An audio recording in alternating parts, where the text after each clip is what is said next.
अस्सलाम वालेकुम, welcome to our vlog channel. गुस्तासुब के पकवान। गुस्तासुब साहब कौन सी रेसिपी बताएंगे? जी अस्सलाम वालेकुम। आज रेसिपी है जी कीमा, मटर और आलू।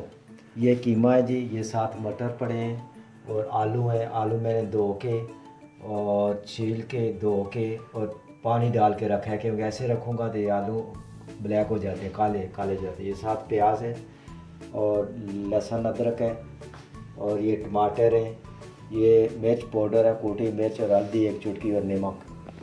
बिस्मिल्लाहिर्रहमानिर्रहीम। चूल्हा ऑन हो गया जी। इसके अंदर ये जो कीमा ये जाएगा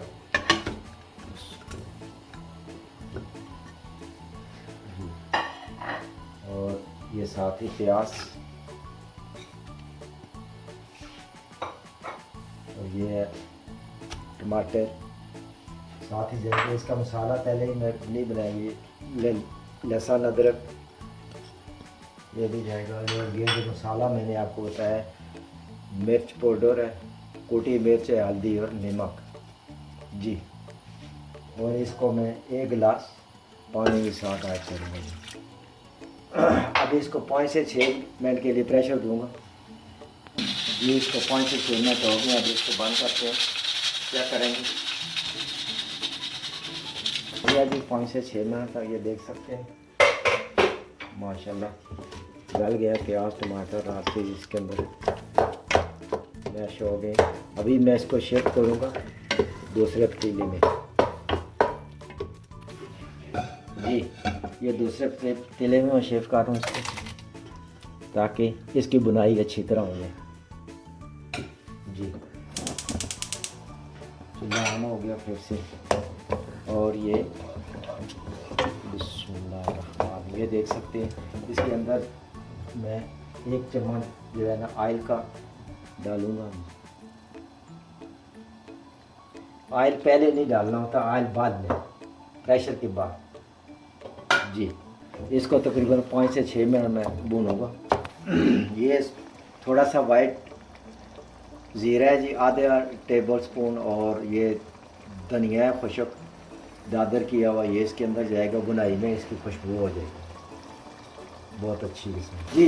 ये इसका बुनाई का टाइम मुकम्मल हो गया जी। ये बिल्कुल कीमा भून गया है और ये देख सकते हैं इसका घी आ गया ऊपर। अभी मैं इसके अंदर डालूँगा मटर जो मेरे पास चुले हैं, ये मटर जाएंगे। इसको भी 1-2 मिनट के लिए भूनेगा, ज़्यादा नहीं भूनना होता इसको, बस 1-2 मिनट के। ये मटर भी 1-2 मिनट के लिए भूनती है इसके अंदर, क्योंकि ज़्यादा मैं इसको भूनूंगा तो ये सख्त हो जाएंगे। ज़्यादा नहीं भूनना इनको मटरों को। ये साथ ही आलू डालता हूँ। बिस्मिल्लाह। ये आलू तकरीबन मैं 2 से 2.5 मिनट तक इसको भूनूंगा बस। ये तैयार हो गए। इसके अंदर थोड़ा सा गरम मसाला कूटा हुआ वो डालेंगे खुशबू के लिए, ताकि इसकी अच्छी खुशबू हो जाए। ज़्यादा नहीं डालना, तो गरम मसाला डाल के ज़्यादा भूनना नहीं है, ताकि काला ना हो जाएगी, ब्लैक ना हो जाए। ये देख सकते हैं मटर इसके कैसे सब्ज़ सब्ज़ हैं। ये ऐसे होते हैं कि निशानी इनकी ये है कि ज़्यादा इनको भूनना नहीं पड़ता। ज़्यादा भून जाए, इनकी बुनाई हो जाए, फिर ये सख्त हो जाती है। ये थोड़ा सा पानी में लगाऊंगा इसको, फिर उसके बाद दम के ऊपर रख दूँगा तकरीबन 6 से 7 मिनट तक जी। थोड़ा सा ताकि आलू और मटर ये गल जाए बिल्कुल।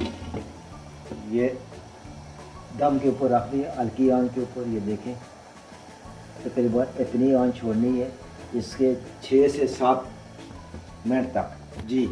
ये तैयार हो गया जी। बिस्मिल्लाहिर्रहमानिर्रहीम। ये देख लें ये इसका ऊपर आ गया, आलू भी गल चुके हैं, वाह।